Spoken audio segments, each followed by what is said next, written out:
धन्यवाद अध्यक्ष महोदय। With your permission, sir, I move that the bill further to amend the Constitution of India be taken into consideration. The Constitution 128th Amendment Bill 2023। मैं अध्यक्ष महोदय इस bill की कुछ जानकारियां सदन के पटल पर आपकी अनुमति से रखना चाहता हूं। अध्यक्ष महोदय, ये कॉन्स्टिट्यूशन अमेंडमेंट बिल है और महत्वपूर्ण बिल है। महिला सशक्तिकरण की दिशा में एक बढ़ता हुआ कदम है। दुनिया को भी दिशा दिखाने वाला ये बिल है। अमृतकाल की बेला में भारत को विकसित भारत बनाने की दिशा में एक महत्वपूर्ण कदम बढ़ाने वाला भी ये बिल है।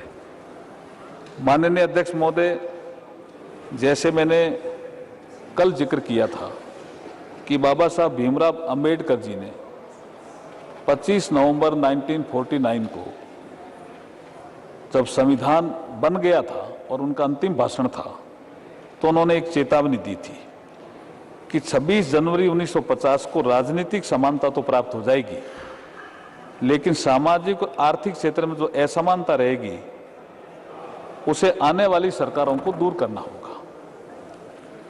उन्होंने ये भी कहा था, मैं कोट अनकोट कहना चाहता हूं, 26 जनवरी 1950 को हम परस्पर विरोधी जीवन में प्रवेश करने जा रहे हैं। राजनीति में हमारे यहाँ समानता होगी और सामाजिक और आर्थिक जीवन में असमानता होगी। राजनीति में हम एक व्यक्ति एक मत के सिद्धांत को मान्यता देंगे। हमारे सामाजिक आर्थिक जीवन में हम अपनी सामाजिक और आर्थिक संरचना के कारण एक व्यक्ति एक मूल्य के सिद्धांत नकारते रहेंगे। इस विरोधापूर्ण जीवन को हम कब तक जारी रखेंगे? कब तक हम अपने सामाजिक और आर्थिक जीवन में समानता से लोगों को वंचित रखेंगे? अब इसके बाद जो सरकारें आई, बाबा साहब के इस चेतावनी को भी ध्यान में ज्यादा नहीं रखा। ऐसा नहीं है कि उन्होंने योजना नहीं बनाई सामाजिक आर्थिक समानता लाने की, लेकिन जैसे ही 2014 में नरेंद्र मोदी जी आते हैं प्रधानमंत्री के रूप में देश में, उसके बाद से सामाजिक आर्थिक असमानता को दूर करने के लिए बहुत सी योजनाएं बनाते हैं, जिसका कल मैंने कईयों का जिक्र किया। बहुत सी योजनाएं जिसमें महिला सशक्तिकरण की योजनाएं भी सम्मिलित है। अब टॉयलेट बनते हैं, महिला की गरिमा भी बढ़ती है, जो संविधान की प्रस्तावना में कहा हुआ। महिलाओं को समानता भी मिलती है, एक घर में लाइट, एक घर में लाइट नहीं है, एक घर में टॉयलेट, एक घर में टॉयलेट नहीं है। तो ये समानता लाने का अधिकार महिलाओं को सबसे ज्यादा 2014 के बाद इसने स्केल भी बढ़ाया, योजनाओं में बजट भी बढ़ाया और स्पीड भी बढ़ी। इसलिए मैं ये कहना चाहता हूं कि भारत के संविधान की प्रस्तावना में सामाजिक और आर्थिक न्याय का भी उल्लेख है और प्रतिष्ठा और अवसर की समानता का भी उल्लेख है। आज के इस बिल से महिलाओं की प्रतिष्ठा तो बढ़ेगी, अवसर की समानता भी बढ़ेगी, महिलाओं को रिप्रेजेंटेशन मिलेगा।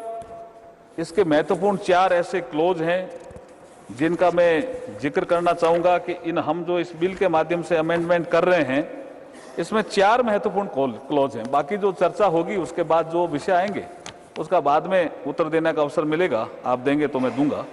पहला जो क्लोज है वो संविधान का आर्टिकल 239, उसमें हम एक 239AA जोड़ रहे हैं, जिससे नेशनल कैपिटल दिल्ली की असेंबली में महिलाओं के लिए 33% सीट का रिजर्वेशन सुनिश्चित होगा।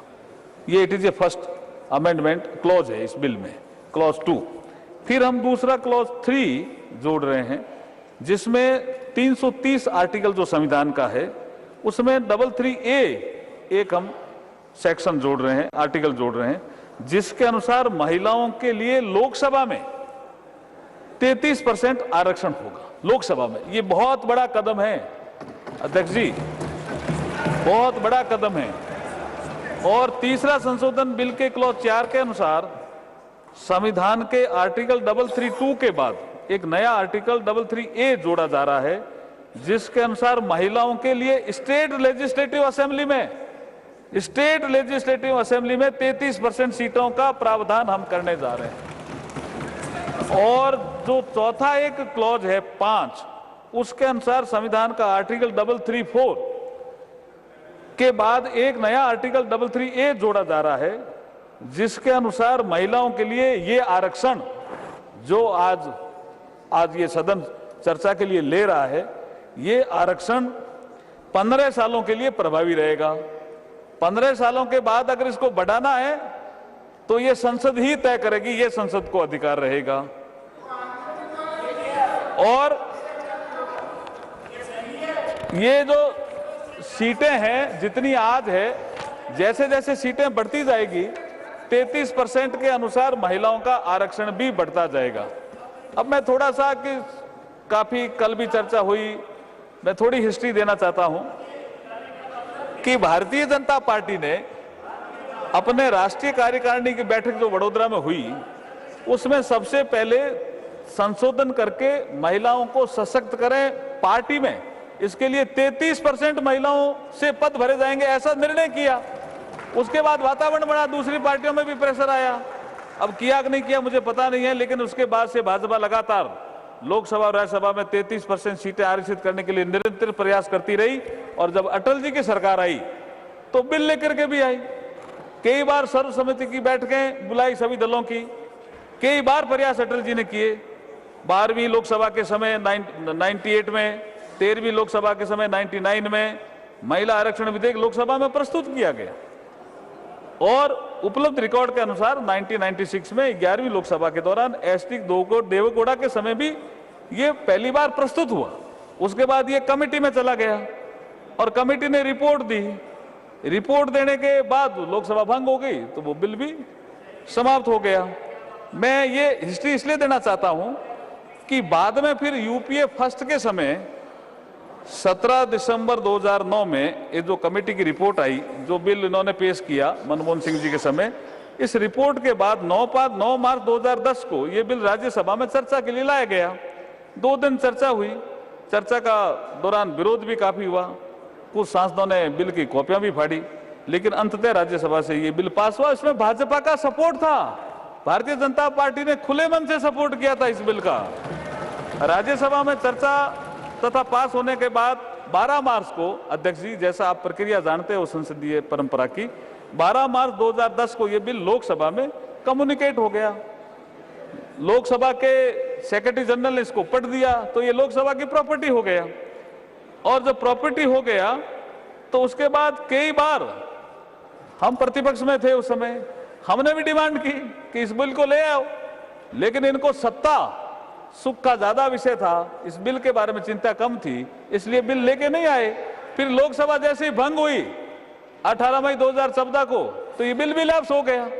तो लोकसभा में तो कभी इनके पीरियड में चर्चा के लिए नहीं आया।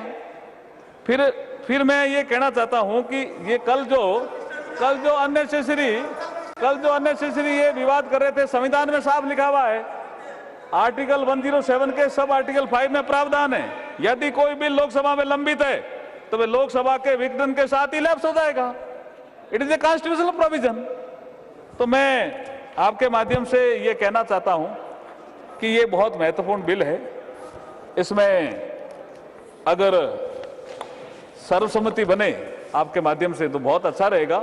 सदस्यों के जो सुझाव आएंगे उनको हम जरूर ध्यान में लाएंगे, क्योंकि एक कविता के माध्यम से अभी का भाषण में समाप्त करना चाहता हूं। नारी के बारे में हमारे शास्त्रों में लिखा है, तुम सृष्टि की आधारशिला, तुम सृष्टि की आधारशिला, तुमसे मानव को प्राण मिला, संगीत तुम्हारा कण कण में, तुमने जीवन में रंग भरा, तुम मां भी हो और बेटी भी, तुम बहन और अर्धांगनी, तुम प्रेम भी हो और शक्ति भी, तुमसे ही जीवन पूर्ण हुआ। ये बिल पास करो जिससे ये हमारा प्रतिनिधित्व वाला मामला भी पूर्ण होगा। बहुत बहुत धन्यवाद अध्यक्ष जी। मैं चाहता हूं कि चर्चा प्रारंभ की जाए और सर्वसम्मति से बिल को पास करने का प्रयास किया जाए।